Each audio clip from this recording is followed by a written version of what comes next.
बहुत दूर एक छोटी सी घाटी थी जिसका नाम था फरगाना। वहीं एक नौजवान राजकुमार रहता था जिसका नाम था बाबर। उसे बिल्कुल भी अंदाजा नहीं था कि उसकी किस्मत उसे कहाँ ले जाने वाली है, और वो जगह कोई और नहीं बल्कि अपना भारत ही थी। बाबर के बड़े पूर्वज तैमूर का विशाल साम्राज्य उसकी मौत के बाद बहुत तेजी से बिखर गया था। तैमूर का वो पुराना राज कई छोटे छोटे टुकड़ों में बंट गया। उनमें से ज्यादातर हिस्सों को सफाविद लोगों ने अपने कब्जे में ले लिया था, जो ईरान के थे। फिर भी तैमूर के कई राजकुमार इधर उधर छिपे हुए थे, जो बस एक दो शहरों पर ही राज कर पाते थे।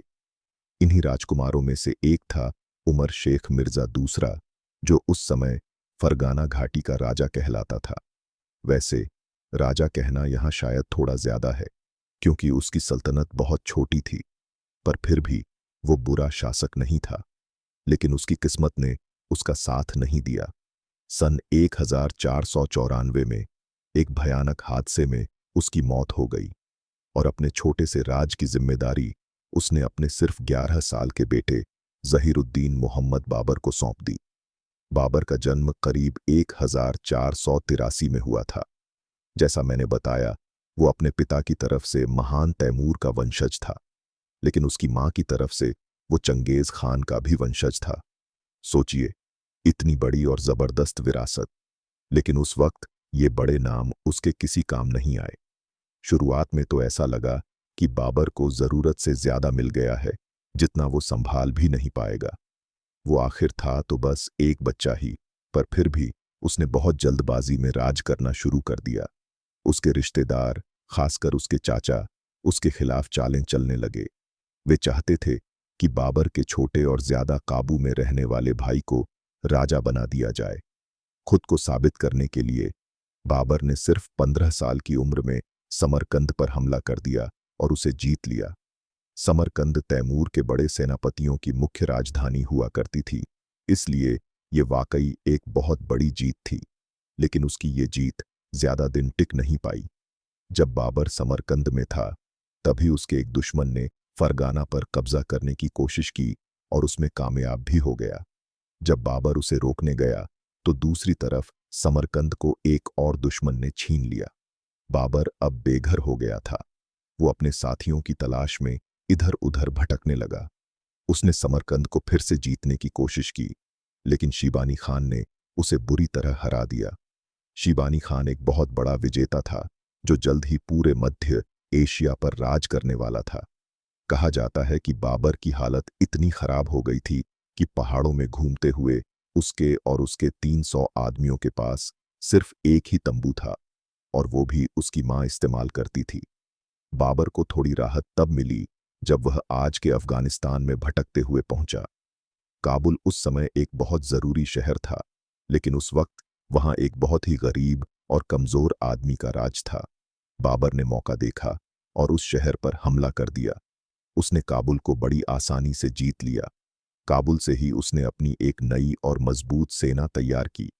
काबुल उत्तरी भारत और दुनिया के बाकी हिस्सों के बीच एक बड़ा रास्ता था।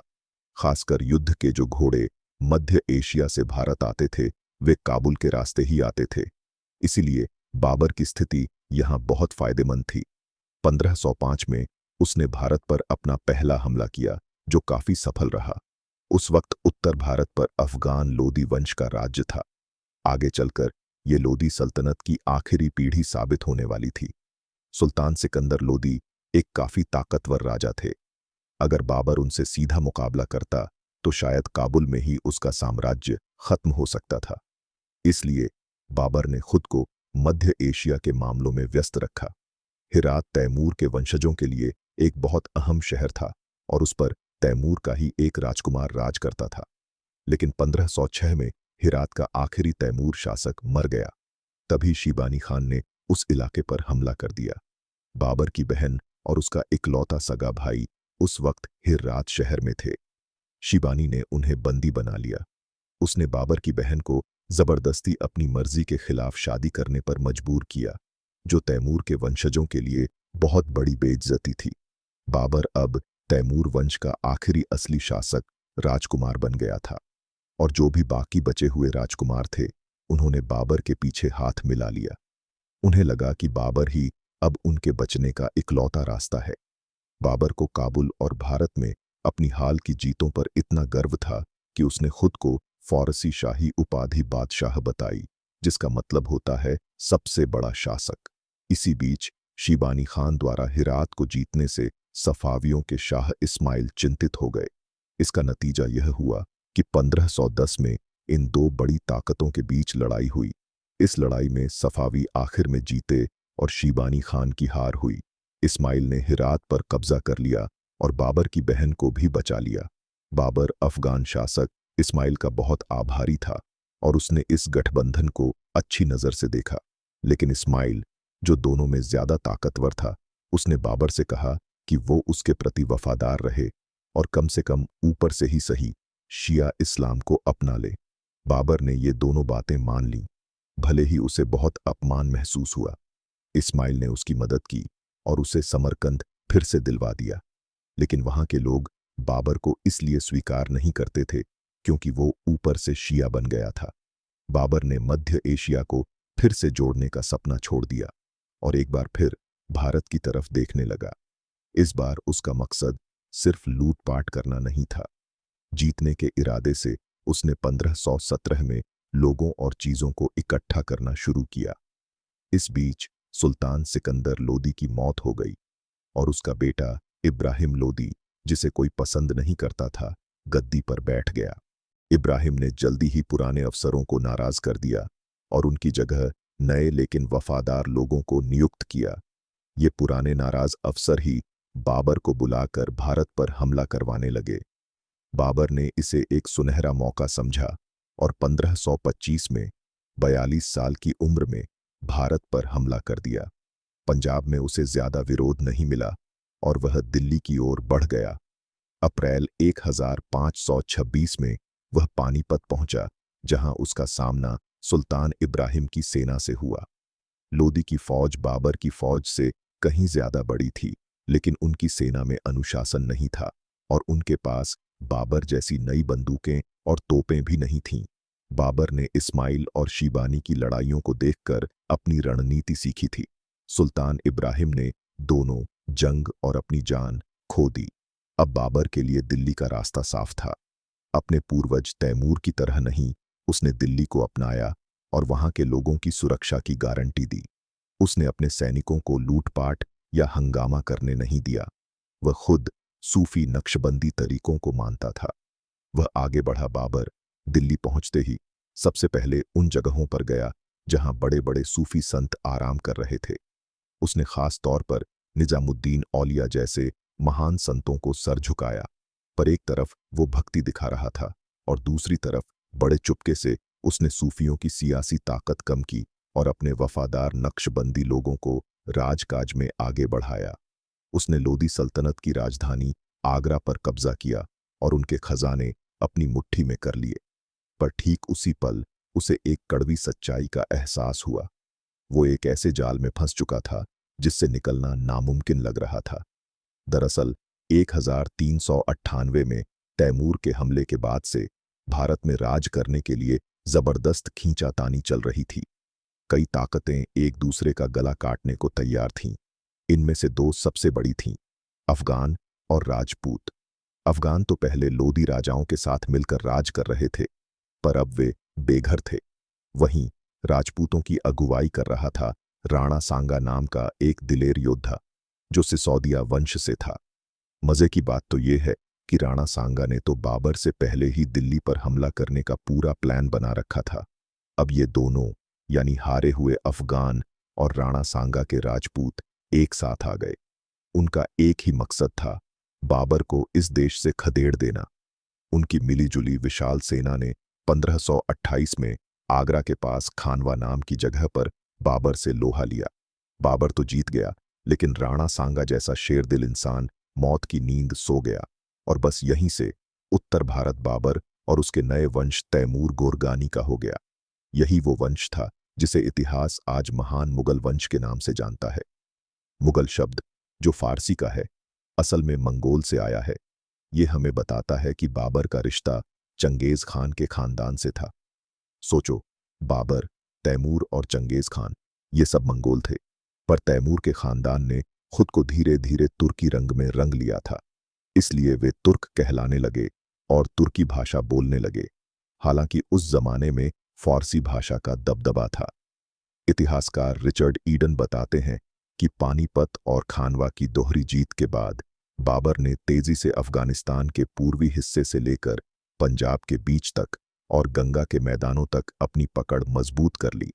उसने राज चलाने और लोगों पर शासन करने के लिए अपने खानदान के पुराने तौर तरीकों से सीखा। जो भी उसके साथ सेंट्रल एशिया से आए थे, वो तुर्क हों या मंगोल, उन्हें उसने बड़े बड़े ओहदों पर बिठाया। बाबर खुद फारसी में माहिर था, पर उसके खास साथी तुर्की बोलने वाले थे। अपनी लगभग पूरी जिंदगी एक मामूली सरदार की तरह लड़ने और भटकने के बाद बाबर खुद को बाकी सरदारों से बस थोड़ा ही ऊपर मानता था। जैसा कि लोदी वंश के संस्थापक बहलोल की सोच थी, बाबर भी खुद को बराबर वालों में पहला समझता था। अपने पूर्वज तैमूर की तरह वो भी राज को बहुत सीधे सादे और बिना किसी दिखावे के चलाता था। सबसे बड़ी बात ये थी कि उसके पास कोई राजा जैसा भारी भरकम पद या बड़े अधिकार नहीं थे। वो बस अपनी काबिलियत से राज्य चलाता था। बाबर को भारत और यहाँ के लोग कुछ खास पसंद नहीं आते थे। वो एक समझदार इंसान था और जानता था कि वो कितनी नाजुक स्थिति में है, क्योंकि वो एक इतने बड़े और हमेशा उथल पुथल वाले देश में एक बाहरी था। इसीलिए राणा सांगा को खानवा में हराने के बाद भी उसने सिसोदिया वंश से तुरंत समझौता कर लिया, और ठीक वैसे ही उसने अवध, मालवा और पंजाब के दूसरे राजपूत सरदारों से भी सुलह कर ली। बाबर ने अगले 2 साल भारत पर अपनी पकड़ को और मजबूत करने में लगाए। उसने अपने रिश्तेदारों और मध्य एशिया के तुर्क मंगोल साथियों को बुलाया ताकि वे सरकार चलाने में उसकी मदद कर सकें। उसने एक मजबूत साम्राज्य की नींव तो रख दी, पर इतना बड़ा साम्राज्य बनाने के बावजूद उसने ज्यादा बड़ी बड़ी इमारतें नहीं बनवाईं। बस पानीपत, सांभल और एक जगह जहां थोड़ा झगड़ा चल रहा था, वहां कुछ मस्जिदें बनवाईं। बाबर ने अपनी पूरी जिंदगी के अनुभव, अपनी यादें और अपने विचार एक किताब बाबरनामा में लिखे। यही वजह है कि आज हम उसके बारे में इतना कुछ जान पाते हैं। बार बार हारने के बावजूद, खासकर मध्य एशिया में, वो अपनी नाकामियों और अपनी विनम्रता को बाबरनामा में खुलकर बताता है। पर सबसे मजेदार बात क्या है, पता है? उसे इंडिया बिल्कुल पसंद नहीं आया। वो यहाँ के लोगों की खूबसूरती, फलों के स्वाद और यहाँ की कविताओं की काबिलियत पर शिकायत करता था। सोचो जरा, एक तरफ तुम्हारे प्यारे दादा तैमूर ने पूरे इलाके को तहस नहस कर दिया, और तुम्हें इतनी हिम्मत कहाँ से मिली कि उस बर्बादी पर तुम शिकायत करो। पर इस बाबर ने अपनी शिकायतें सही भी कीं। उसने मध्य एशिया के खास फल और जानवर भारत में लाए। उसने मुगल वास्तुकला और बाग बगीचे भी यहाँ लाए, जो जल्द ही पूरे भारत में छा गए।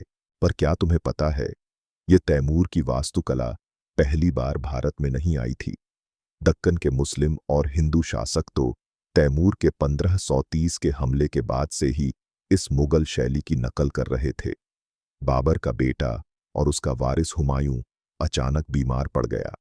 बाबर ने अपने बेटे की जिंदगी बचाने के लिए भगवान से सौदा किया कि अगर उसका बेटा ठीक हो जाए तो वो अपनी जान दे देगा। और फिर क्या हुआ? हुमायूं तो जल्दी ही ठीक हो गया, लेकिन बाबर बीमार पड़ गया और दिसंबर 1530 में 47 साल की उम्र में इस दुनिया से चला गया। उसकी आखिरी इच्छा के मुताबिक उसे काबुल में दफनाया गया। मरते वक्त बाबर ने हुमायूं से कहा था कि वो अपने भाइयों को कभी सजा न दे, चाहे वे कितनी भी बड़ी गलती क्यों न करें। और सच कहूं तो उसके भाई इतनी गलतियां करने वाले थे कि बाबर का भगवान से किया गया वो सौदा सबसे बुरा साबित हुआ। मुगल साम्राज्य के अगले बंटवारे में हुमायूं लगभग आखिरी सम्राट बनने वाला था। करीब 1508 में काबुल में हुमायूं का जन्म हुआ था, ठीक उसी वक्त जब उसके पिता जहीरुद्दीन मोहम्मद बाबर भारत पर हमले का प्लान बना रहे थे। उसने अपने पिता के लिए छोटी छोटी सेनाओं की अगुवाई की थी और अपनी काबिलियत साबित की थी। लेकिन जब वो 22 साल की उम्र में मुगल साम्राज्य का बादशाह बना, तो वो अकेला शासक नहीं था। उसके भाइयों को भी साम्राज्य के टुकड़े दिए गए थे जो कहने को तो हुमायूं के अधीन थे। ये राज को भाइयों में बांटने की योजना असल में तुर्क मंगोलों की पुरानी परंपरा से आई थी, क्योंकि बाबर तो खुद महान चंगेज खान का वंशज था। चंगेज खान ने भी अपने विशाल राज को अपने 4 बेटों में बांट दिया था। ये सब मिलकर राज करेंगे वाला आइडिया, जहां राजा के सभी बेटों का सिंहासन पर बराबर हक होता है, मंगोलों से तैमूरियों को मिला था और बाबर ने भी ठीक वही किया। कामरान मिर्जा को मिला काबुल और कंधार, अस्करी मिर्जा को मुल्तान मिला और हिंदाल मिर्जा को मालवा। और जैसे ही हुमायूं सत्ता में आया, उसके भाइयों ने सिंहासन हथियाने की साजिशें शुरू कर दी। कामरान तो काबुल से सीधा लाहौर चला गया ताकि अपने पिता के पुराने वफादारों को अपनी तरफ कर सके। बाबर की मौत का फायदा उठाते हुए पूर्वी अफगान कबीलों ने, जो मुगलों से पहले यहां राज करते थे, मुगल इलाकों पर धावा बोलना शुरू कर दिया। हुमायूं ने अफगानों से निपटने के लिए अपनी सेना पूरब की तरफ भेजी, जहां महमूद लोदी, जो आखिरी लोदी सुल्तान का भाई था, उसने खुद को हिंदुस्तान का सुल्तान घोषित कर दिया था। हुमायूं ने लखनऊ में उनकी सेना को हरा दिया, पर जैसे ही उसने ये जंग जीती, उसे खबर मिली कि गुजरात का सुल्तान पुर्तगालियों की मदद से, जिन्होंने यहां अपने व्यापार के ठिकाने बना लिए थे, मुगलों पर हमला करने का पूरा प्लान बना रहा है।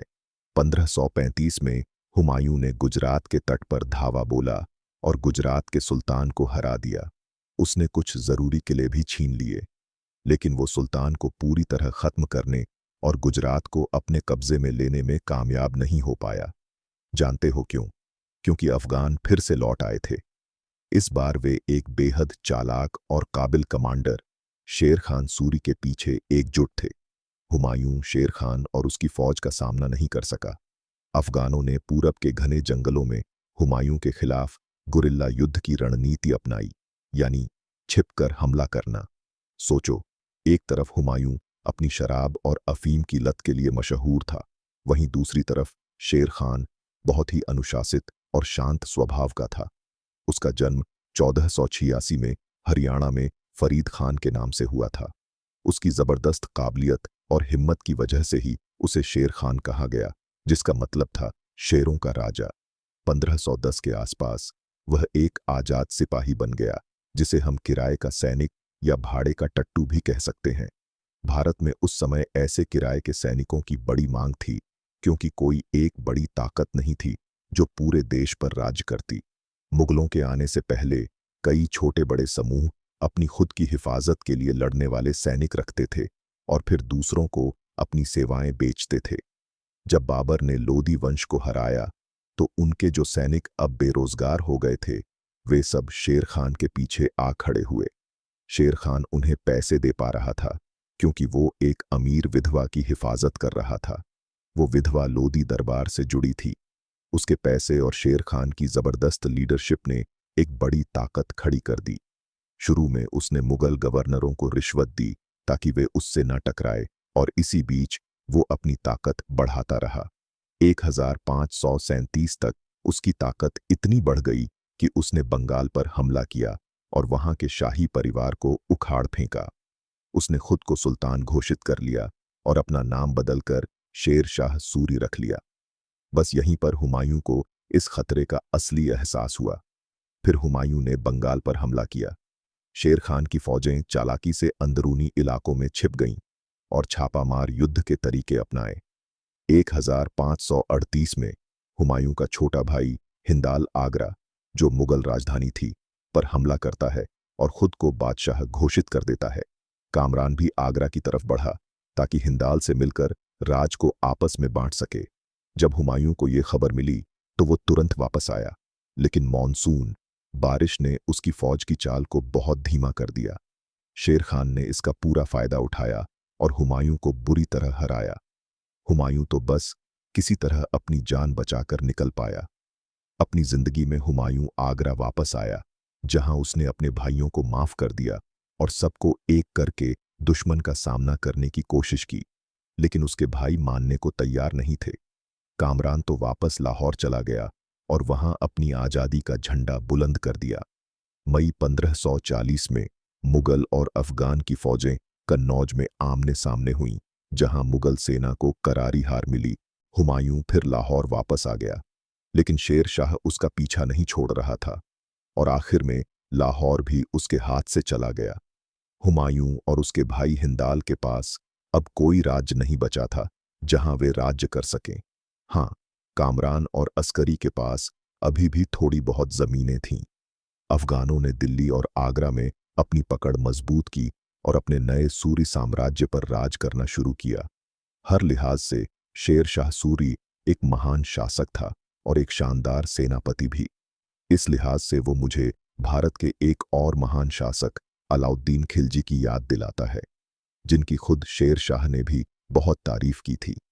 उसने जमींदारों के जमीन रखने के तरीके को फिर से ठीक किया। उसने 3 तरह के धातु से बने सिक्के चलाए, सोने का मुहर, चांदी का रुपया और तांबे का दाम।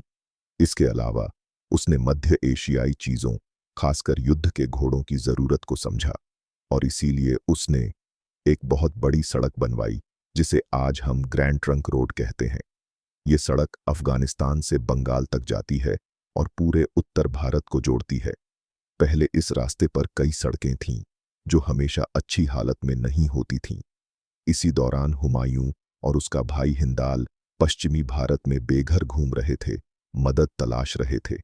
हालांकि उन्हें ज्यादा साथ नहीं मिला, लेकिन हुमायूं को एक भारतीय अमीर परिवार से एक नई पत्नी मिली। उसने जल्दी ही हुमायूं के पहले बेटे जलालुद्दीन मुहम्मद, जो बाद में अकबर के नाम से जाना गया, को जन्म दिया। हुमायूं को आखिरकार सफावी शाह तहमास्प से कुछ उम्मीद मिली जब उन्होंने उससे मुलाकात की। पहले हिरात में और फिर सफावी की राजधानी काजविन में। तहमास्प ने अपने पिता इस्माइल की तरह ही हुमायूं को मदद की पेशकश की, बशर्ते वो शिया इस्लाम अपना ले। हुमायूं मान गया। उसे एक सेना दी गई जिससे उसने पहले काबुल और कंधार पर हमला किया। उसके दोनों भाइयों को पकड़ना मुश्किल जरूर हुआ, लेकिन उसने दोनों शहरों पर कब्जा कर लिया और काबुल से भारत पर हमला करने की योजना बनानी शुरू की, ठीक वैसे ही जैसे उसके पिता ने लगभग 20 साल पहले किया था। उसी साल 1545 में शेर शाह सूरी की एक तोप के हादसे में मौत हो गई। भारत का रास्ता अब हुमायूं के लिए ज्यादा खुलता जा रहा था, क्योंकि हुमायूं अब अपनी जान लगाकर भारत के बचे खुचे समर्थकों को अपनी तरफ बुला रहा था, ताकि वो फिर से अपनी ताकत जमा कर सके। और कमाल की बात यह है, हुमायूं ऐसा कर भी रहा था। पर तभी कामरान, उसका भाई, भी अपनी खुद की फौज तैयार कर रहा था ताकि वो हुमायूं को रोक सके। आखिरकार 1553 में हुमायूं ने अपने भाई को जंग में हरा दिया, पर उसे मारने की हिम्मत नहीं कर पाया। शायद उसे अपने पिता बाबर की वो आखिरी बात याद थी, बेटा, अपने भाइयों को कभी नुकसान मत पहुंचाना, चाहे वो कितने भी बुरे क्यों ना हों। और सच कहूं तो हुमायूं के भाई वाकई बुरे ही थे, तो क्या हुआ? कामरान को अंधा कर दिया गया और फिर उसे मक्का भेज दिया गया, जहां सफाविद लोग उसका साथ दे रहे थे। अपने भाई के साथ ये पारिवारिक झगड़ा निपटाने के बाद हुमायूं ने अब पूरी तरह भारत पर हमला करने का मन बना लिया। उस वक्त भारत में सूरी साम्राज्य था, पर वो अंदरूनी झगड़ों की वजह से बहुत कमजोर हो चुका था। हुमायूं अपने वफादार जनरल बैरम खान के साथ पूरे भारत में धूम मचाता हुआ आगे बढ़ा और फिर आखिरकार 1555 में वो दिल्ली में दाखिल हो गया। लगभग 15 साल के वनवास के बाद मुगल साम्राज्य वापस आ चुका था। हुमायूं सिर्फ 6 महीने तक ही हिंदुस्तान का बादशाह रहा, पर ये 6 महीने मुगल साम्राज्य के लिए मील का पत्थर साबित हुए। इन्हीं 6 महीनों में वो नींव रखी गई जिसकी छाप सदियों तक इस जमीन पर रहने वाली थी। अपने पिता बाबर के उलट हुमायूं को लगता है कि भारत बहुत पसंद आ गया था, क्योंकि उसने एक भारतीय मुस्लिम लड़की से शादी की। और सिर्फ इतना ही नहीं, उसने अपने अफसरों को भी सलाह दी कि वे भारतीय लड़कियों से शादी करें। इसके अलावा वह खुद को अपने पिता की तरह बराबर वालों में सबसे ऊपर मानता था। उसने एक ऐसी सरकार बनाई जहां वो खुद केंद्र में था और सारी ताकत उसी के हाथ में थी। रोज सुबह वो सूरज को प्रणाम करता था। ये पूरी तरह से भारतीय परंपरा थी जिसे उसने खुशी खुशी अपनाया। उसने जमीन का पूरा हिसाब किताब फिर से ठीक किया। ज्यादा से ज्यादा जमीन को सीधे मुगल बादशाह के कंट्रोल में ले आया ताकि कोई नवाब उसमें अपनी मनमानी न कर सके। वो इतना समझदार था कि अपने दुश्मन शेर शाह सूरी की अच्छी नीतियों को उसने बेझिझक अपनाया, जैसे कि उसकी पैसों वाली नीतियां। ये सारी चीजें मिलकर मुगल साम्राज्य को सही मायनों में भारतीय बनाने की शुरुआत थी। इस साम्राज्य का अगला बादशाह इस भारतीयकरण की पूरी प्रक्रिया को अंजाम देगा, पर नियति को कुछ और ही मंजूर था। जनवरी 1556 में हुमायूं अपनी ही लाइब्रेरी की सीढ़ियों से फिसल कर गिर गया और उसकी मौत हो गई। उसका जवान बेटा जलालुद्दीन मोहम्मद, जिसकी उम्र केवल 13 साल थी, उसे तुरंत सिंहासन पर बैठा दिया गया। मुगल दरबार के कई ताकतवर लोग उस छोटे बच्चे पर अपना असर डालने के लिए आपस में लड़ने लगे। सबको लगा कि ये तो एक कठपुतली राजा बनेगा जिसे वो अपनी उंगलियों पर नचा सकेंगे, लेकिन जलालुद्दीन किसी की कठपुतली नहीं बनने वाला था, बल्कि वो आगे चलकर महान शहंशाह अकबर बनकर उभरेगा। हुमायूं के पास उस वक्त कोई राज नहीं था और वो भारत में नए दोस्त ढूंढ रहा था। ज्यादा दोस्त तो नहीं मिले, लेकिन उसे ईरान के सफाविद वंश से मदद मिली। उन्होंने उसे एक सेना दी, पर एक शर्त पर। हुमायूं को शिया धर्म अपनाना होगा। हुमायूं ने दिखावा तो कर दिया कि वो शिया है, और फिर क्या था।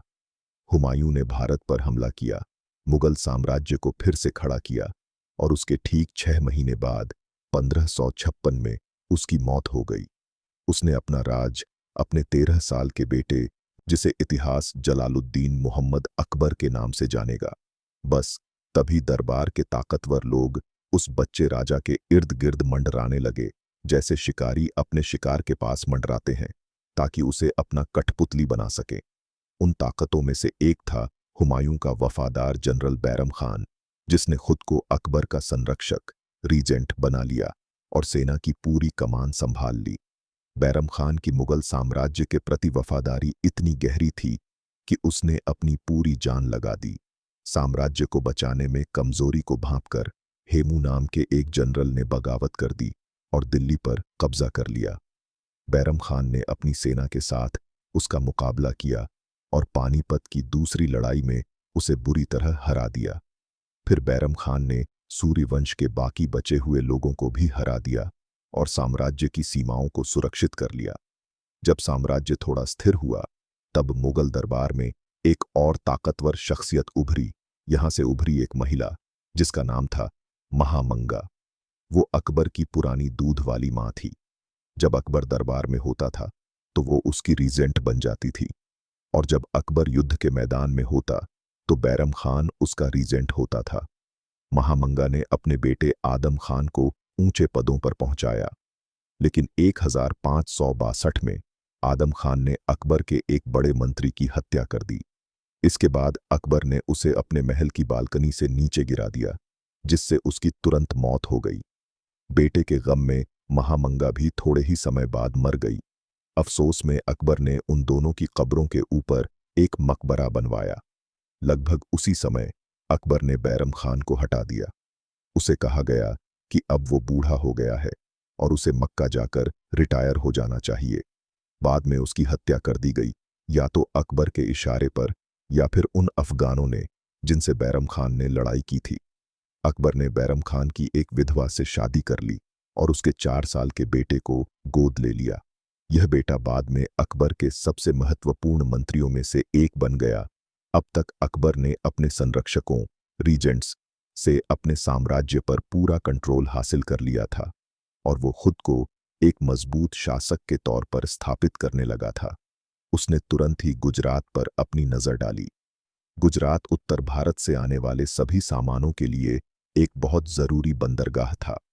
ये जगह मुगलों से भागे हुए बागियों और दुश्मनों के लिए भी एक सुरक्षित पनाहगाह थी, जहां अफगान सुल्तान के तत्व भी मौजूद थे। गुजरात को जीतने से न केवल मुगलों को एक महत्वपूर्ण बंदरगाह मिलेगा, बल्कि उनकी अचानक बढ़ती सीमाओं को भी सुरक्षा मिलेगी। और सबसे बड़ी बात, ये दुनिया को जलाल या जलालुद्दीन मोहम्मद अकबर की महानता का सबूत देगा। लेकिन आगरा मुगलों की राजधानी और गुजरात के बीच राजस्थान की जमीन थी, जिस पर उस समय राजपूतों का राज था। मुगलों के आने से पहले राजपूत उत्तर भारत पर कब्जा जमाने की कोशिश कर रहे थे, लेकिन मुगलों ने उनकी इस योजना को नाकाम कर दिया था। इसलिए राजपूतों और मुगलों के बीच बहुत दुश्मनी थी। हालांकि ऐसा लगता है कि किस्मत अकबर के साथ थी।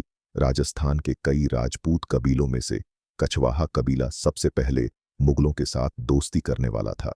उनके शासक भाई करमेल और उसके भतीजे परमल के बीच अंदरूनी लड़ाई चल रही थी। इसी का फायदा उठाते हुए परमल ने अकबर के पास दोस्ती का प्रस्ताव भेजा। बदले में उसने अपनी बेटी की शादी अकबर से करने की बात कही और अकबर से सैनिक मदद मांगी। अकबर के समर्थन से कछवाहा कबीला एक बहुत ताकतवर कबीला बन गया। धीरे धीरे ज्यादा से ज्यादा राजपूत कबीले मुगलों के साथ गठबंधन करने के फायदे समझने लगे और उन्होंने ऐसा किया भी। आमतौर पर इसकी शर्त यही होती थी कि दोस्ती और मदद के बदले में एक बेटी की शादी मुगल परिवार से करनी होती थी। इसीलिए जैसे जैसे मुगल साम्राज्य बड़ा होता गया, वैसे वैसे शाही हरम, रानियों और बेगमों का निवास भी बढ़ता गया। 1568 तक राजस्थान का ज्यादातर हिस्सा अकबर के कंट्रोल में था। मुगल और राजपूतों के बीच का रिश्ता थोड़ा पेचीदा तो था, लेकिन काफी कामयाब भी रहा। राजपूत नेता मुगल दरबार में सलाहकार, मंत्री और यहां तक कि गवर्नर के तौर पर भी शामिल होते थे, पर वे अपने कबीले के राजा बने रहते थे। इतने सारे राजपूतों का दरबार और हरम में आना मुगलों के भारतीयकरण की प्रक्रिया को और तेज कर दिया। साथ ही मुगलों ने अपने सिक्के राजपूत इलाकों में चलाने शुरू किए और राजपूतों को राजस्थान से गुजरकर गुजरात तक जाने वाले व्यापारियों और तीर्थयात्रियों की सुरक्षा का जिम्मा लेना पड़ा। अकबर ने तो सहयोगी राजपूत कबीलों की गद्दी संभालने के तरीके तक में दखल दिया। लड़ाई झगड़ा करके सबको जीतने और कब्जा करने के बजाय अकबर ने अपनी चालाक कूटनीति से राजस्थान को अपने काबू में कर लिया। मुगल राजपूत रिश्ते से एक खास शख्सियत उभर कर सामने आई। मानसिंह, जो राजा परमल का पोता था, जब वह अपने इलाके पर राज्य करता था, तब उसने अकबर की फौज की भी कई लड़ाइयों में कमान संभाली। उसे बंगाल जैसे कई इलाकों का गवर्नर भी बनाया गया। मुगलों से कभी भी जो अकेला राजपूत कबीला नहीं मिला, वो थे सिसोदिया, जिन्हें बाबर यानी अकबर के दादा ने लगभग 4 दशक पहले 1568 में हराया था। सिसोदियों का सबसे बड़ा किला चित्तौड़ था, जिसे अकबर ने घेर लिया। किला तो गिर गया, लेकिन तब तक 30,000 सैनिकों ने अपनी आखिरी सांस तक लड़ाई लड़ी, जबकि उनकी महिलाएं जौहर कर चुकी थीं। जौहर एक ऐसी भयानक परंपरा थी जहां घिरे हुए किले की महिलाएं अपने सम्मान और इज्जत को बचाने के लिए दुश्मनों के हाथ पड़ने से पहले खुद को आग के हवाले कर देती थीं। वे अपने किले और शहर को भी खुद जला देती थीं ताकि दुश्मन के हाथों अपमानित न हों, क्योंकि उस जमाने में इंसान की इज्जत उसकी परिवार की महिलाओं के सम्मान में बसी होती थी। पर सिसोदियां लगातार वापस आते रहे, उन्होंने कभी हार नहीं मानी। अकबर ने जमींदारों में जमीन बांटने के तरीके में भी बड़े बदलाव किए। उसने मनसबदारी सिस्टम शुरू किया, जिसमें लोगों को एक नंबर या एक रैंक दी जाती थी। ये रैंक 10 से लेकर 10,000 तक हो सकती थी और ये बताती थी कि उस मनसबदार को अकबर के लिए कितने सैनिक देने थे। ये जमीन देने का एक तरीका था। ये जमीन, जिसे जागीर कहते थे, सिर्फ थोड़े समय के लिए दी जाती थी और इसे विरासत में नहीं दिया जा सकता था। अकबर लोगों को बहुत जगहों पर बदलता रहता था ताकि वे किसी एक जगह पर ज्यादा ताकत और समर्थन न बना सकें। अकबर अपने साम्राज्य में खून के रिश्तों और जाति की अहमियत कम करना चाहता था। यहाँ किसी एक जाति को खास प्राथमिकता नहीं दी जाती थी, बल्कि काबिलियत और उपलब्धियां मायने रखती थीं। वह अपने अफसरों और वफादारों में फारसी क्लासिक्स जैसे अल हल्लज के धर्मशास्त्र और रूमी की कविताएं भी फैलाता था। ऐसा उसने इसलिए किया ताकि एक ऐसा फारसी संस्कारी और नैतिक ढांचा तैयार हो सके जो खून और जाति के बंधनों से ऊपर हो।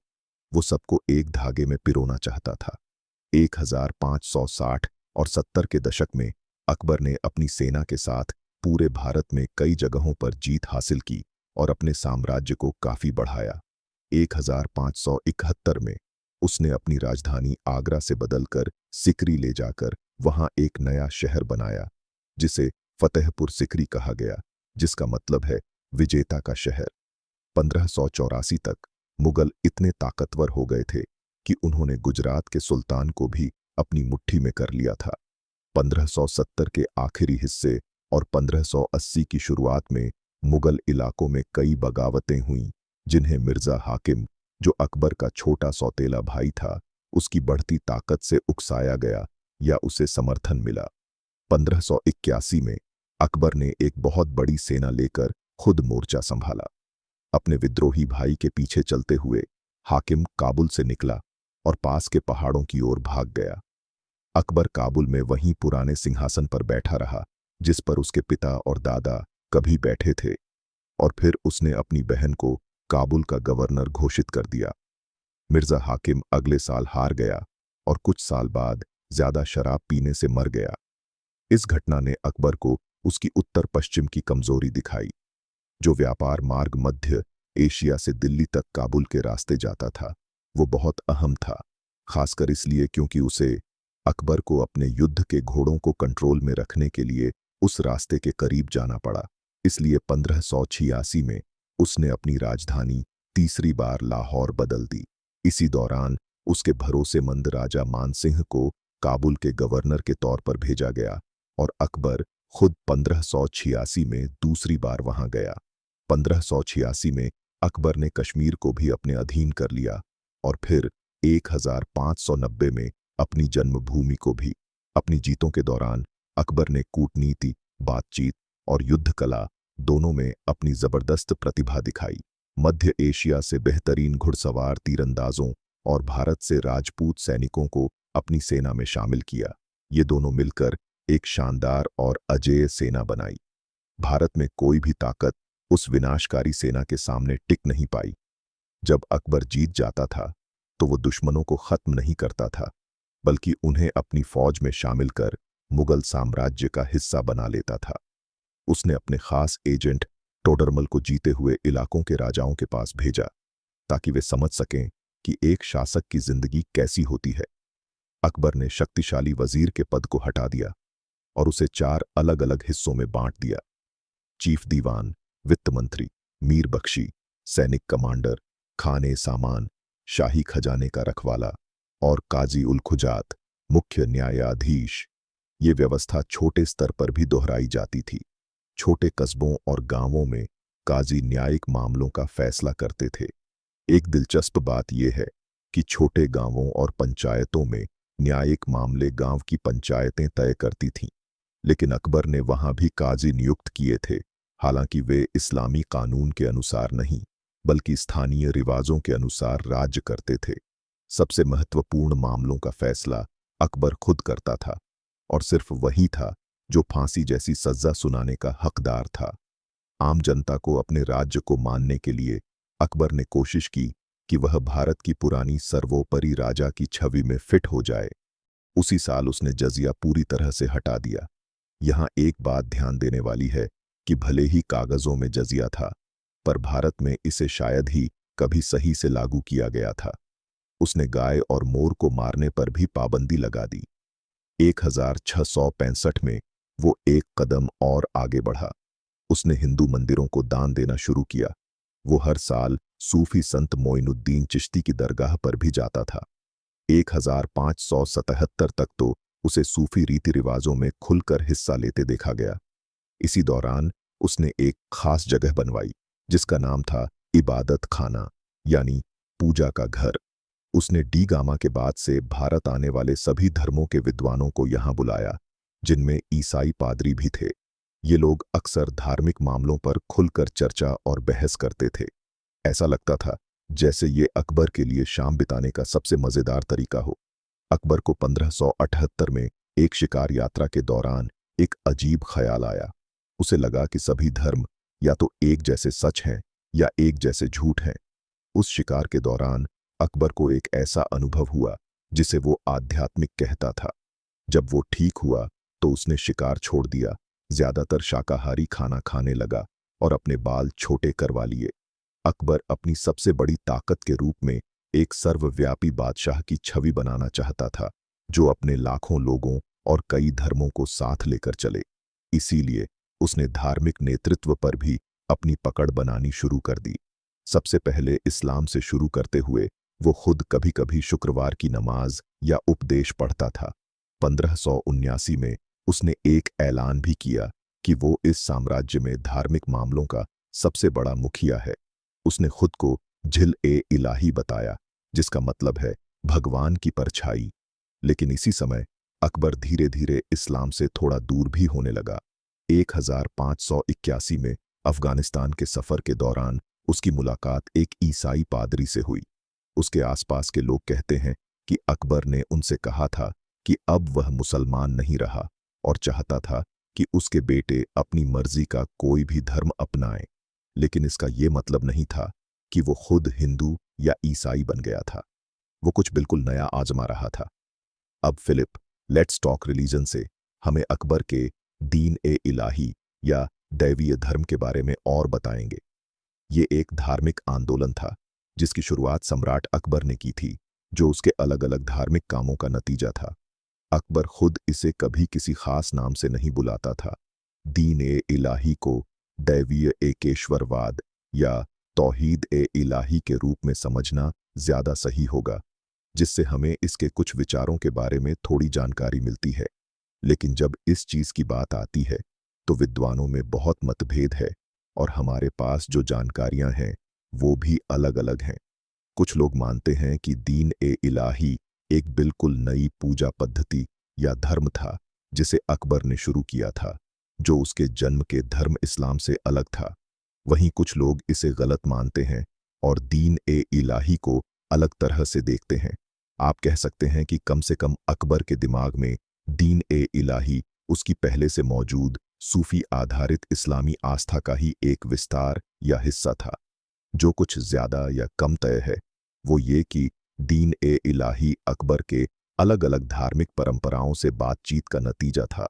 उसने इबादत खाना बनाया था, वो पूजा घर, जहां वो इलाके के लगभग हर धार्मिक समुदाय के प्रतिनिधियों को बुलाता था। मुस्लिम के अलग-अलग मत, हिंदू, बौद्ध, ईसाई, जैन वगैरह, यहाँ वे धार्मिक मुद्दों और आध्यात्मिक सवालों पर खुलकर बहस और बातचीत करते थे।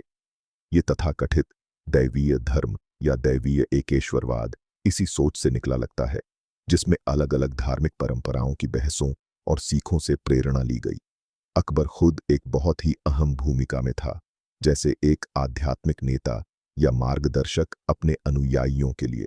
जो सबसे जरूरी बात है वो ये कि अकबर और उसकी ये बौद्धिक कोशिशें उतनी अनोखी नहीं थीं जितना आप सोचते होंगे। भारत में बहुत पहले से ही मुस्लिम विद्वानों, संतों और दूसरे धर्मों के बीच बातचीत होती रही थी।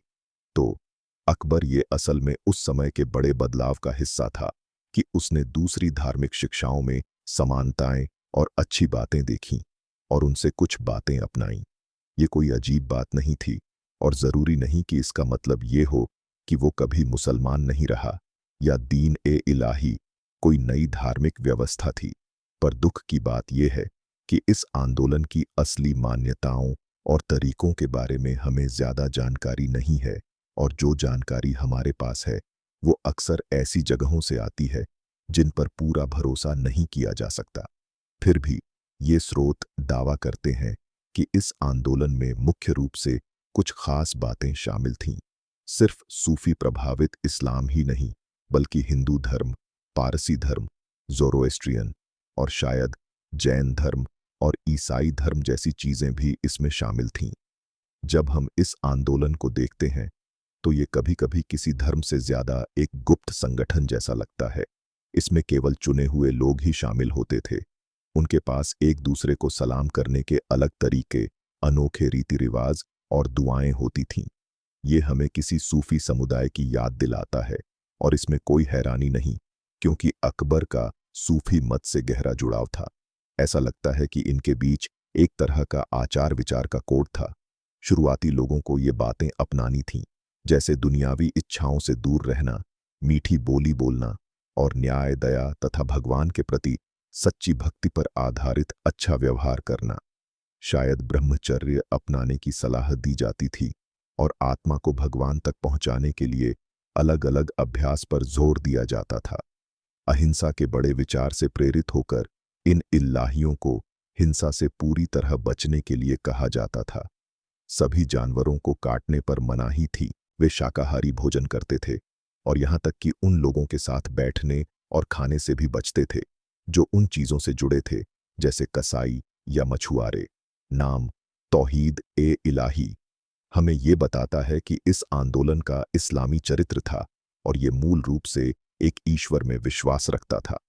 कुछ ज्यादातर आलोचना करने वाले स्रोतों के मुताबिक, ठीक जैसे पारसी धर्म में रोशनी, खासकर आग और सूरज, ईश्वर के प्रतीक के रूप में माने जाते थे और इसीलिए उन्हें किसी न किसी रूप में पूजा जाता था, वैसे ही इसमें भी कुछ ऐसा ही था। लेकिन इस धार्मिक आंदोलन का सबसे महत्वपूर्ण पहलू शायद अकबर खुद था। ये पूरा समूह उनके इर्द गिर्द घूमता था, एक नेता और मार्गदर्शक के रूप में। कुछ ने तो यहां तक दावा किया कि अकबर खुद को भगवान का अंश मानता था, क्योंकि उसके पास ऐसी अंगूठियां और पत्र थे जिन पर अल्लाहू अकबर लिखा था, और ये वाक्यांश इन सदस्यों के बीच अभिवादन के रूप में इस्तेमाल होता था। इसके अलावा अल्लाहू अकबर का मतलब सिर्फ भगवान महान है ही नहीं, बल्कि अकबर ही भगवान है भी हो सकता है। क्या अकबर को सच में भगवान माना जाता था? ये कहना काफी मुश्किल है, क्योंकि स्रोत अलग अलग बातें बताते हैं और इस आंदोलन के बारे में बिल्कुल अलग अलग कहानियां देते हैं। इसका एक कारण ये भी हो सकता है कि ये आंदोलन कभी 19 से ज्यादा लोगों तक नहीं पहुंचा और ये अकबर के मरने के बाद लगभग खत्म हो गया। इसमें कोई हैरानी नहीं, क्योंकि अकबर का इसमें मुख्य रोल था। हालांकि इस आंदोलन के बारे में हमारे पास पूरी जानकारी नहीं है, फिर भी ये अकबर की विशाल विरासत का सबसे दिलचस्प पहलू है। जहां तक अकबर एक नया धर्म बनाने की कोशिश कर रहे थे, वो एक क्लासिक मुस्लिम शासक की भूमिका में फिट होना चाहते थे, लेकिन उनके अंदर कई विरोधाभास थे। ठीक है, साल 1991 ईस्वी था और उस साल इस्लामी हिजरी कैलेंडर का साल 100 भी था। अकबर खुद को इस्लाम के दूसरे सहस्राब्दी, 1000 साल की शुरुआत करने वाला मानता था, लेकिन वो खुद को अंतिम सत्ता भी समझता था। 1585 में उसने ऐसे सिक्के जारी किए जिन पर लिखा था अल्लाहू अकबर। इसका मतलब ईश्वर महान है भी होता है, लेकिन इसका एक और मतलब अकबर ही ईश्वर है भी हो सकता है। उसका असली नाम जलाल भी इसी बात में झलकता है। वह हर सुबह महल की सबसे ऊंची जगह से सूरज को प्रणाम करने लगा और सूरज के 1001 संस्कृत नाम भी याद करने लगा। असल में उसने इतने सारे हिंदू रिवाज अपना लिए थे कि ईसाई जो उसे ईसाई बनाने की कोशिश कर रहे थे, उन लोगों ने तो कोशिश ही छोड़ दी। उन्हें लगा कि वो कभी ईसाई नहीं बनेगा। लगभग साल 1601 में, अपनी मौत से सिर्फ 4 साल पहले, अकबर फिर से एक बार मुसलमानों वाले व्यवहार में लौट आया। शायद ये अपने आलोचकों को चुप कराने के लिए था। महान मुगल शासक जलालुद्दीन मोहम्मद अकबर का निधन 27 अक्टूबर 1605 को हुआ। उन्होंने ऐसा भारत छोड़ा जो उनके बेटे शहंशाह नूरुद्दीन मोहम्मद जहांगीर के कंट्रोल में सुरक्षित और एकजुट था। उनके साम्राज्य में अब संस्थाएं, मजबूत ढांचा और एक व्यवस्थित नौकरशाही थी। ये साम्राज्य उस समय के अकबर के साम्राज्य से बिल्कुल अलग दिखता था। ये एक सही मायनों में तुर्क मंगोल राज्य था, लेकिन साथ ही पूरी तरह से भारतीय भी। आज अकबर को कई तरीकों से याद किया जाता है। सबसे पहले उनकी सहिष्णुता और भारतीय उपमहाद्वीप के अलग अलग लोगों को अपनाने के लिए, और दूसरी बात, उन्हें एक महान विजेता के रूप में भी जाना जाता है। वो वाकई में एक ऐसा प्रशासक था जैसा वो दिखता था। भले ही दीन ए इलाही मुगल सिंहासन पर हमेशा के लिए नहीं टिक पाया, लेकिन उन्हें एक सर्वव्यापी शासक बनने की कोशिशों और अपने दैवीय दावों के लिए भी याद किया जाता है। रोमांटिक कहानियों जैसे मोरालिज्म में वह उस सख्त पिता के रूप में याद किया जाता है जो अपने बेटे प्रिंस सलीम और अनारकली के बीच खड़ा था, जिसे सलीम बेहद प्यार करता था, और फिर अकबर ने अनारकली को जिंदा दीवार में दफना दिया। इस बादशाह के किसी भी पहलू को देखें, वह वाकई में मोरालिज्म यानी सबसे बड़ा नैतिक शासक के रूप में ही सामने आता है। अकबर का सबसे बड़ा बेटा प्रिंस सलीम 1569 में पैदा हुआ था। कहानी ये है कि अकबर ने भगवान से बेटे की दुआ मांगी थी। वह नंगे पैर सूफी संत शेख सलीम चिश्ती के मजार तक गए, जिनके नाम पर बेटे का नाम रखा गया। प्रिंस सलीम को अच्छे से पता था कि वो अपने पिता के लिए कितना महत्वपूर्ण है, और इसीलिए वह अक्सर नखरे दिखाता था, क्योंकि वो काफी शरारती बच्चा था। 1590 के दशक में ही उसने अपने पिता की जगह लेने के लिए बेसब्री दिखानी शुरू कर दी थी, जो बाद में मुगल साम्राज्य के इतिहास में बार बार देखने को मिला। 1999 में जब अकबर दक्षिण के एक अभियान में व्यस्त थे, तभी सलीम ने समर्थन जुटाया और एक सेना के साथ आगरा की ओर बढ़ा, जो पहले साम्राज्य की राजधानी और आर्थिक केंद्र था। ये सब तब हुआ जब अकबर तक खबर पहुंची भी नहीं थी। हालांकि अकबर की मां यानी सलीम की दादी ने सलीम से दिल से बात की और उसे पीछे हटने को कहा, जिसे उसने मान लिया और इलाहाबाद में अपने अड्डे पर वापस लौट गया। लेकिन ये उसकी राजा बनने की दावेदारी का अंत नहीं था। अकबर तुरंत राजधानी लौट आया और अपनी करीबी दोस्त और सलाहकार अबुल फजल को अभियान की जिम्मेदारी सौंपी। जब अबुल फजल दरबार लौट रहे थे, तभी सलीम को लगा कि कहीं अबुल फजल अकबर को भड़का न दे, कहीं वो सलाह न दे दे कि सलीम का बादशाह बनने का सपना छीन लिया जाए। तो क्या किया सलीम ने? उसने अबुल फजल के कत्ल का इंतजाम करवा दिया। एक ऐसा कदम जो बादशाह बनने की चाह में उठाया गया और जिसने अकबर के सबसे वफादार दोस्त को उससे छीन लिया। अकबर और सलीम के बीच सुलह तो हुई 1603 में, पर वो ज्यादा देर टिक नहीं पाई। अकबर, जो खुद एक शानदार रणनीतिकार था, उसने सलीम के लिए एक बैकअप प्लान तैयार कर रखा था। वो जानता था कि सलीम कभी भी बिगड़ सकता है, और यही सोचकर उसने सलीम के छोटे भाई दानियाल को अगला वारिस बनाने की तैयारी शुरू कर दी।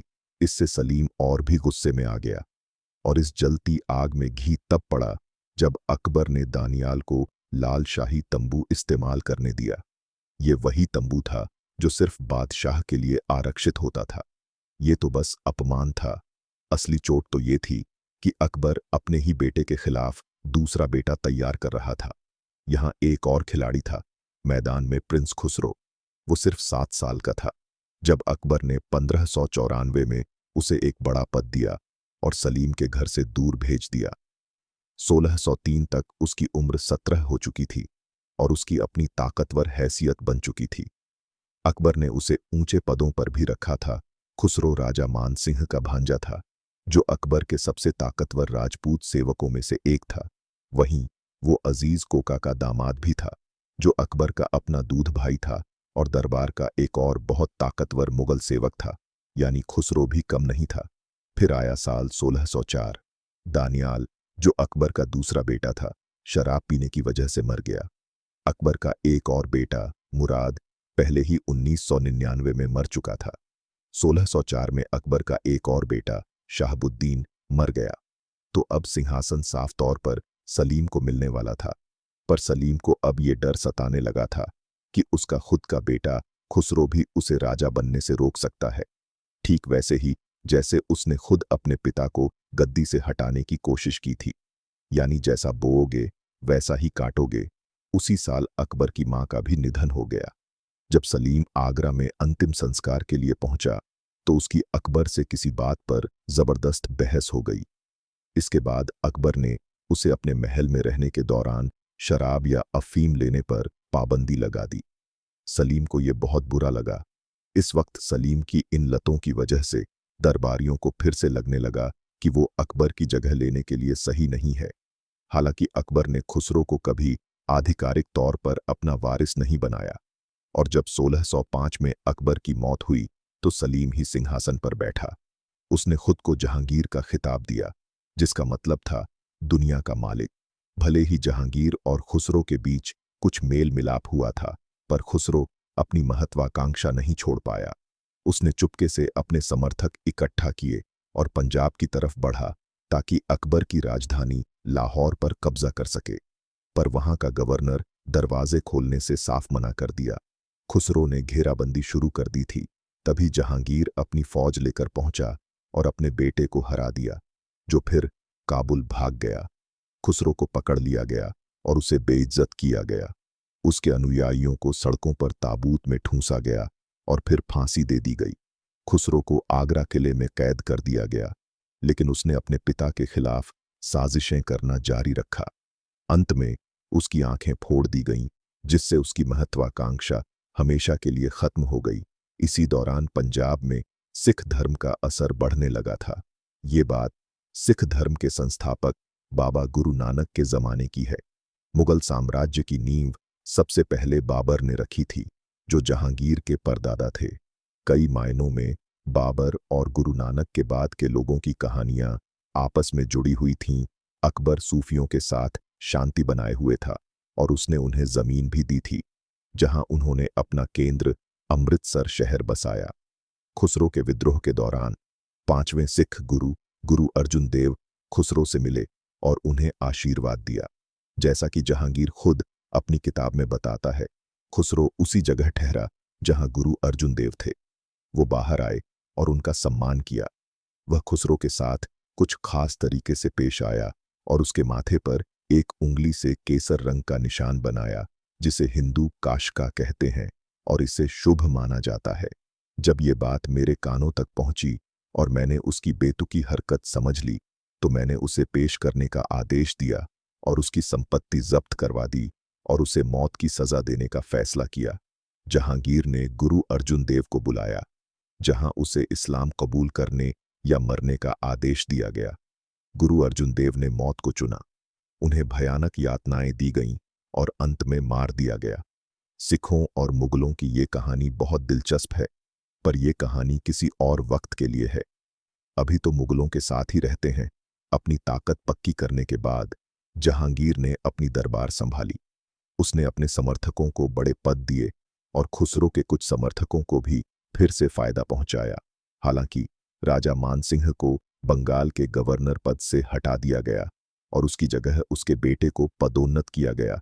इस वक्त जहांगीर थोड़ा पीछे हट गया और कहानी में दूसरे किरदार सामने आने लगे। 1611 में उसकी मुलाकात एक बेहद खास और अनोखी औरत मेहरुन्निसा से हुई। वो एक समझदार, परिपक्व महिला थीं, 34 साल की, जो अपनी पिछली शादी से एक बेटी को पाल रही थी। जहांगीर को शायद उससे पहली नजर में ही प्यार हो गया और कुछ ही महीनों बाद उसे शादी कर ली, जिससे वह उसकी 18वीं पत्नी बनी। उसे नाम दिया गया नूरजहां, यानी दुनिया की रोशनी। वो एक काबिल, समझदार, आत्मनिर्भर और बहुत खूबसूरत महिला थी। कहा जाता है कि उसने 6 गोलियां चलाकर 4 बाघ मार दिए थे, बिना एक भी मिस किए।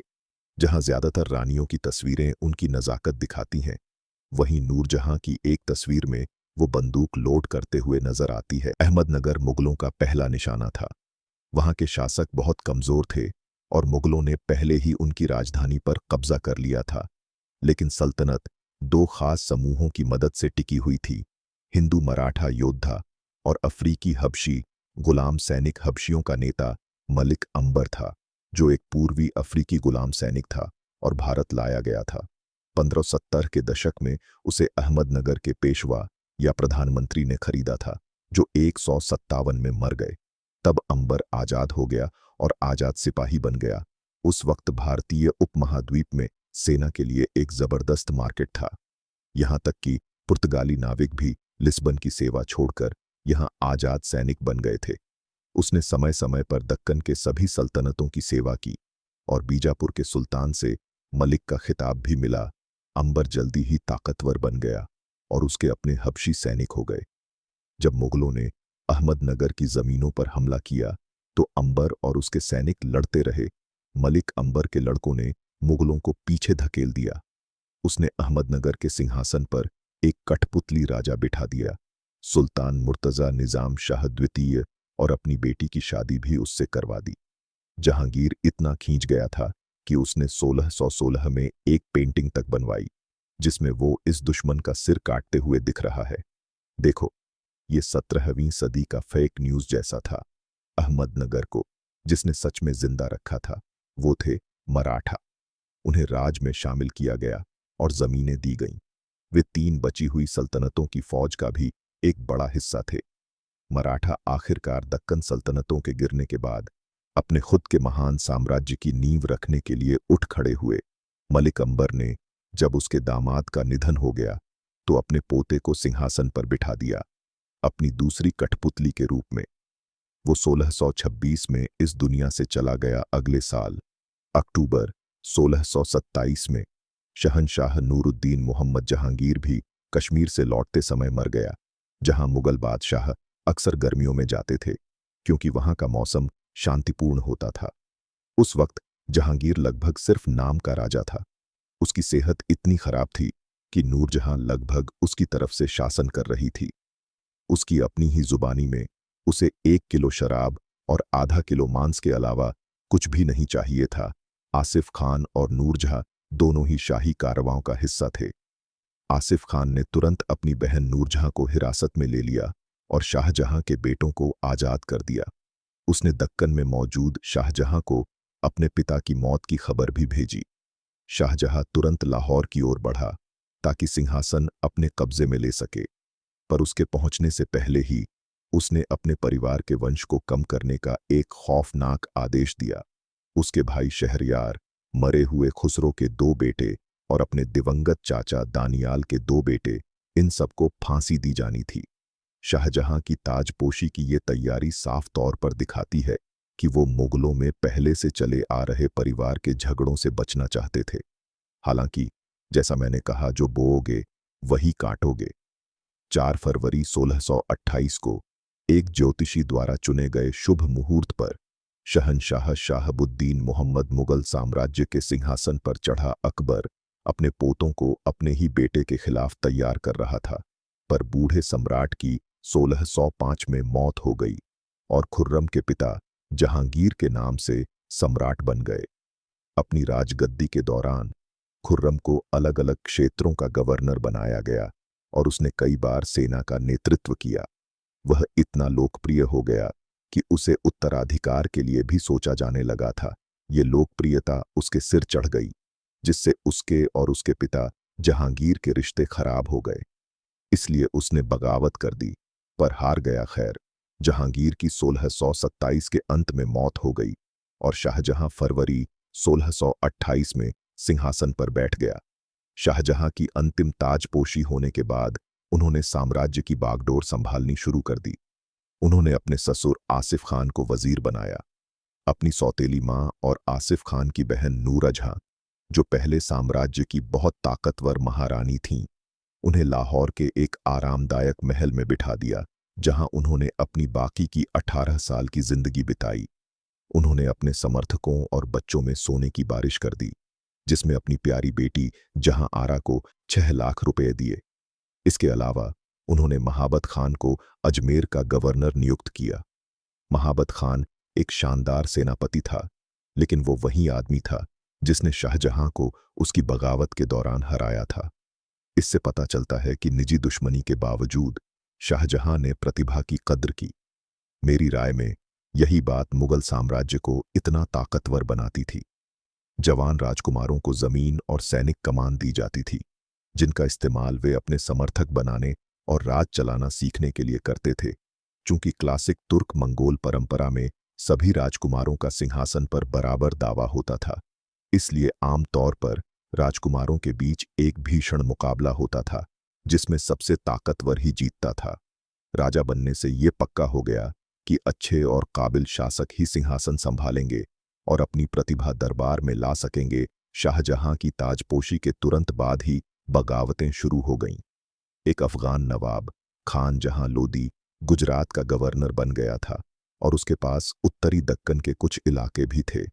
उसने ये जमीन अहमदनगर के शासक को पैसे के बदले बेच दी थी। ये खुल्लम खुल्ला गद्दारी थी। उसने शाहजहां के भाई शहरयार का भी समर्थन किया था, जो उसके खिलाफ था, तो जाहिर है उसे हटाना पड़ा। शाहजहां ने इस मामले में एक बड़ा प्लान बनाया। शाहजहां ने उसे पहले पदोन्नत किया था और मुगल रिवाज के मुताबिक अब उसे बादशाह के सामने हाजिर होना था। खान जहां लोदी समझ गया कि शाहजहां क्या करने वाला है, इसलिए वह अपने परिवार के साथ अहमदनगर भाग गया। सुल्तान के समर्थन से उसने मुगल इलाके पर हमला किया। शाहजहां उसे पकड़ने के लिए राजधानी छोड़ दी। अहमदनगर के सुल्तान को डर था कि शाहजहां उसे सजा देगा, क्योंकि उसने बागियों का समर्थन किया था। इसलिए उसने अपना समर्थन वापस ले लिया। खान जहां लोधी पकड़ा गया और शाहजहां द्वारा फांसी दे दी गई। ये एक और बगावत थी जो बुंदेला राजपूतों की तरफ से थी, जो ओरछा के थे। वहां के राजा राजा जुझार सिंह जहांगीर के द्वार में कुछ ऐसे फायदे उठा बैठे थे जिनकी शाहजहां को अब जवाब चाहिए था। राजा भाग निकला और माफी मांगी, जिसे शाहजहां ने दे दी। लेकिन राजा फिर से अपनी हद लांघ गया जब उसने मुगल के दोस्त राज्यदास के किले चौरागढ़ पर हमला कर दिया। उस घेराबंदी ने इतना क्रूर रूप लिया कि किले के हिंदू राजा की महिलाओं ने जौहर कर लिया। उसके बाद राजा ने अपनी आखिरी कोशिश की और मौत तक लड़ा। शाहजहां गुस्से से आग बबूला था। शाहजहां ने जुझार सिंह को सजा दिलाने के लिए एक फौज भेजी।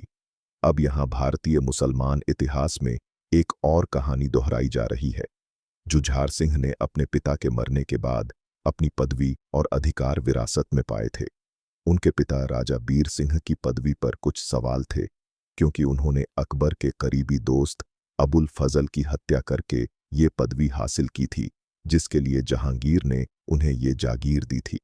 खुद को सही साबित करने के लिए उन्होंने एक बहुत बड़ा मंदिर बनवाया था। शाहजहां ने इस मंदिर को तोड़ने का आदेश दिया। ध्यान रहे कि मंदिर का निर्माण और इस मंदिर का विध्वंस एक राजनीतिक चाल थी, धर्म के कारण नहीं। भारतीय इतिहास में ऐसा अक्सर हुआ है, जब हिंदू राजा एक दूसरे पर हमला करते थे तब मंदिर भी तोड़े जाते थे, ताकि सामने वाले के अधिकार को नीचा दिखाया जा सके। शाहजहां ने राजा जुझार सिंह के 2 बेटों को पकड़कर जबरन इस्लाम में बदल दिया था। ये भी एक राजनीतिक कदम था। शाहजहां ने जो कुछ किया वो हिंदू धर्म पर हमला नहीं था, ये सब सियासी था। चूंकि वे अब हिंदू नहीं रहे, वे राजपूत वंश से बाहर माने जाने लगे और अपने पिता के खिताब पर दावा नहीं कर सके। जुझार सिंह को खुद उस राजा के कबीले ने पकड़कर मार डाला था, जिस राजा को उसने पहले इन विद्रोहियों के साथ मिलकर घेर रखा था। विद्रोहियों को संभालने के बाद शाहजहां ने 1632 में साम्राज्य को फिर से व्यवस्थित करने का फैसला किया। उसने बंगाल को ठीक करने के लिए कई नीतियां लागू कीं, जहां तब तक हर कोई, यहां तक कि पुर्तगाली भी, डकैती और गुलामी का धंधा करते थे। वो बागी कबीलों को मुगल परिवार में शामिल करना चाहता था, इसलिए उसने पूरे साम्राज्य में सैनिक छावनियां स्थापित कीं, जो एक तरह से हथियार की धमकी के रूप में थीं। जातीय नेताओं को मनसबदार बनाना एक तरह का लालच था। इन कदमों से शाहजहां ने साम्राज्य की सीमाओं को मजबूत किया और उसे अपने काबू में ले लिया। सच में मुगल साम्राज्य अपनी सबसे ऊंचाई पर था। शाहजहां को अक्सर मुगल बादशाहों में सबसे नैतिक माना जाता है। मेरा मतलब ये है कि जब हम नैतिक शब्द सुनते हैं तो जो भी बातें दिमाग में आती हैं वो आमतौर पर उनसे जुड़ी होती हैं। वो अपनी दौलत के मामले में किसी की कल्पना से भी आगे था। उसका साम्राज्य सुरक्षित और समृद्ध था, तो उसने वो किया जो हर कोई उसकी जगह पर इंसान करता है। उसने शुरू किया। शाहजहां ने साम्राज्य की भौतिक विरासत बनाने में कोई कसर नहीं छोड़ी। उसके पिता जहांगीर ने भी कला और वास्तुकला पर खूब काम करवाया था, लेकिन शाहजहां ने तो इसे नई ऊंचाइयों तक पहुंचा दिया। सम्राट बनने से पहले ही उसने चारों तरफ बाग, किले और मस्जिदें बनवाई थीं, पर अब वह इन्हें अपनी कल्पना से भी भव्य तरीकों से बना रहा था। पर इन सारे शाही निर्माणों की एक खास वजह बनी जून 1631 की एक घटना। उसकी प्रिय पत्नी मुमताज महल शादी के 19वें साल में अपना 14वां बच्चा जन्म देते हुए इस दुनिया से चल बसीं। एक मशहूर मजाक भी है कि शाहजहां अपनी पत्नी को इतना प्यार करता था कि कभी भी उसका पेट लंबे समय तक खाली नहीं रहने देता था। वो सच में उससे बेपनाह मोहब्बत करता था। शुरुआती स्रोतों के अनुसार सम्राट ने खुद को एक कमरे में 1 हफ्ते से ज्यादा समय तक बंद कर रखा और इतना रोया कि उसे चश्मा पहनना पड़ा। एक दूसरी कहानी के मुताबिक उसकी दाढ़ी और मूंछें दुख में इतनी जल्दी सफेद हो गईं जैसे एक ही रात में उसकी लाश आगरा ले जाई गई और वहीं दफनाई गई। उसकी कब्र के ऊपर शाहजहां ने एक ऐसा स्मारक बनवाया जो आज भी सच्चे प्यार का अमर प्रतीक माना जाता है, ताजमहल। शाहजहां ने मुमताज महल के महल को आसमान में दोहराना चाहा था। इसे पूरा होने में 11 साल लगे और इसकी लागत 50 लाख रुपये थी। ये समझने के लिए कि ये कितना बड़ा खर्च था, पूरी पुरानी दिल्ली या शाहजहानाबाद जो खुद शाहजहां ने बनवाई थी, उसकी कीमत केवल 60 लाख रुपये थी। सोचो जरा, ताजमहल की कीमत एक पूरे शाही राजधानी शहर के बराबर थी। 1646 में साम्राज्य का सालाना खर्च लगभग 22.5 करोड़ रुपये था। इससे आपको अंदाजा लग जाएगा कि ये साम्राज्य कितना अतुलनीय रूप से अमीर था। शाहजहां खुद भी बिल्कुल एक शहंशाह था, डिजाइन की प्रक्रिया में खुद शामिल होकर। ताजमहल भी इस बात की गवाही देता है कि बाबर, जो मुगल साम्राज्य का संस्थापक और शाहजहां का परदादा था, खुले आसमान के नीचे काबुल में दफन था। उसकी जगह उसके उत्तराधिकारी हुमायूं को भी साधारण तरीके से दफनाया गया था, पर बाद में अकबर और उसकी एक सौतेली मां ने उनकी कब्र के ऊपर एक बड़ा मकबरा बनवाया। ये इसलिए किया गया ताकि ये दिखाया जा सके कि साम्राज्य अभी भी समृद्ध है, भले ही अकबर कम उम्र का था और कहीं न कहीं बगावतें चल रही थीं। आसान भाषा में कहें तो ये एक तरह का राजनीतिक प्रचार था। अकबर और जहांगीर दोनों को साधारण कब्रों में दफनाया गया था, बाद में उनके ऊपर छोटे छोटे मकबरे बनाए गए। ताजमहल हुमायूं के मकबरे की शैली की वापसी थी, लेकिन अकल्पनीय रूप से भव्य। शाहजहां खुद को बेहद खास समझता था। शुरुआती सैन्य जीतों ने उसे एक मुगल सम्राट के लिए भी अत्यधिक घमंडी बना दिया था। मेरा मतलब है, इस तस्वीर को देखो, दूत सच में उसके लिए मुकुट और हीरे जवाहरात ला रहे हैं।